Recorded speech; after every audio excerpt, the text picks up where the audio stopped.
Olá, meus amigos, muito bom dia, tudo bem com vocês? Estamos juntos mais uma vez para mais um vídeo, como fazemos todos os domingos, sempre falando de um capítulo da Bíblia. Antes da gente começar, eu lembro a você que ainda não se inscreveu no nosso canal no YouTube, canal Antônio Lima Braga Júnior. Faça a sua inscrição, clique no sininho, comente esse vídeo, compartilhe, enfim, nos ajude a propagar a palavra de Deus. Também estamos no Facebook e no Instagram. No Facebook nós colocamos o capítulo inteirinho durante a semana. Você que gosta de ler, vai lendo comigo. Nosso intuito é fazer com que a palavra de Deus chegue até você de uma maneira simples, tá? Como deveria ser sempre. Mas algumas pessoas preferem complicar. Mas vamos lá. Você vive dormindo ou vigiando? É claro que dormir faz muito bem para a saúde, é muito bom por sinal. Mas o conceito aqui é mais amplo. Dormir aqui é para a vida. Devemos estar atentos para tudo o que possa acontecer em nossas vidas. Esse é um dos assuntos do 26º capítulo do livro de Mateus. Como nós já vimos, os líderes estavam planejando tirar a vida de Jesus. E nesse contexto se reuniram e decidiram fazer logo após a festa da Páscoa. A festa foi acompanhada de 7 dias de pães asmos, que são os pães sem fermento, num período de grande movimentação de pessoas de vários lugares na cidade de Jerusalém. A partir do versículo 6, Mateus relata a história de uma mulher que ungiu os pés de Jesus. Tratava-se de Maria, irmã de Lázaro, aquele que fora ressuscitado.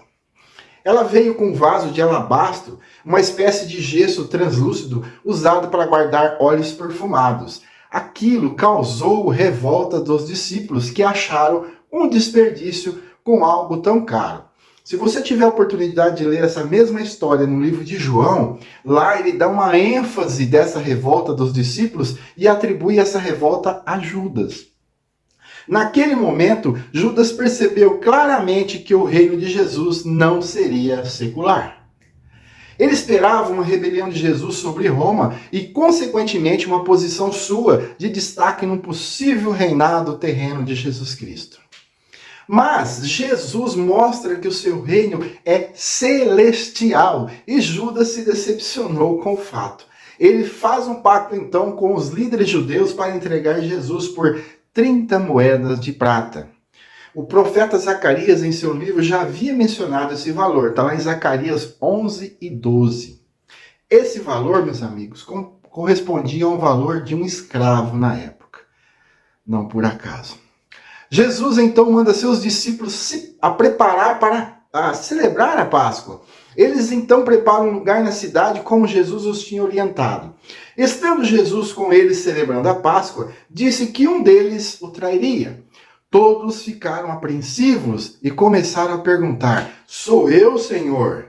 Judas faz então a mesma pergunta a Jesus, o chamando de Rabi, porque ele só via Jesus como um professor, como um líder, como um mestre, mas ele nunca viu Jesus como um Deus. 3 anos convivendo com Jesus, com todos os milagres que muitos não estão na Bíblia, mas ele nunca viu Jesus de outra forma. Jesus responde de uma maneira fleumática para ele. Ele diz assim: tu o disseste. Está lá no versículo 25. Abro aqui um parênteses muito importante sobre a ceia. Isso mesmo. Em pelo menos, meus amigos, 4 trechos da Bíblia temos instruções sobre a ceia. Mateus 26, do versículo 26 a 29, Marcos do 14, do versículo 22 a 25, Lucas 19, e versículos 19 e 20, o mais tradicional, 1 Coríntios capítulo 11, do 23 ao 26, e ainda temos uma recomendação sobre nossas atitudes diante da ceia, que está em 1 Coríntios 11, 17 e 34. Mesmo com todas essas referências e recomendações, o homem ainda insiste em criar condições diferentes daquelas deixadas por Jesus. Ninguém tem autoridade para tal. Qualquer um que muda a regra, o rito fora do que está escrito, não está em conformidade com o que Jesus recomendou.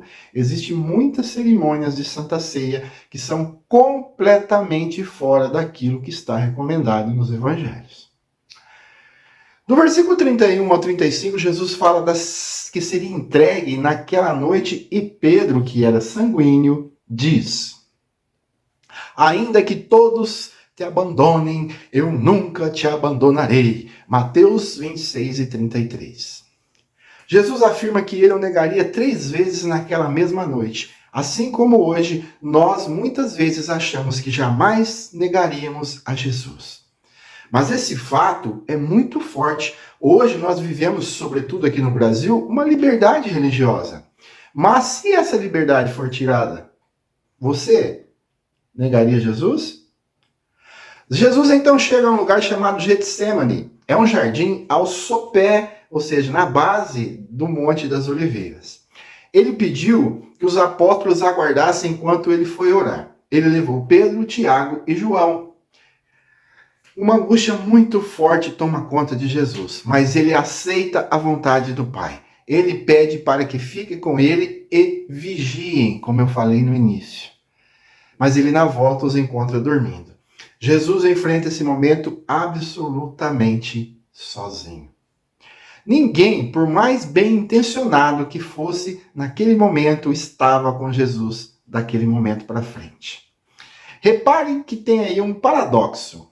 Jesus chegou naquele lugar se sentindo fraco e angustiado. Orou e se fortaleceu. Os apóstolos chegaram se sentindo fortes, dizendo que jamais abandonariam Jesus e dormiram. É chegado o momento. Na hora mais difícil, Jesus esteve firme, pois orou. E os discípulos se espalharam, correram, fugiram, porque dormiram. Olha só a importância de você estar vigiando nos momentos de dificuldades. Mesmo Pedro tendo cortado a orelha de um dos soldados, e eu vou explicar porque em alguns evangelhos não fala que foi Pedro, mas lá em João 18:10 fala que foi Pedro, porque João falou que foi Pedro, falou, não, foi o Pedrão mesmo. 18:10, está lá o nome do Pedro. Então, isso não demonstrou coragem de Pedro. Ele apenas agiu por impulso. Jesus mostra seu poder e opta em aceitar o que Deus determinou sem reação. No momento que Jesus fora preso, Pedro nega Jesus 3 vezes, como ele havia dito. Mas qual a diferença entre Judas e Pedro? Um vendeu e o outro negou.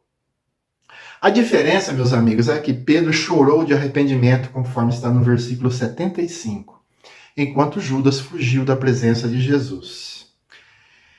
Eu não sei qual é o seu pecado. Todos nós temos os nossos. Mas isso não importa. Arrependa-se dele e venha para Jesus.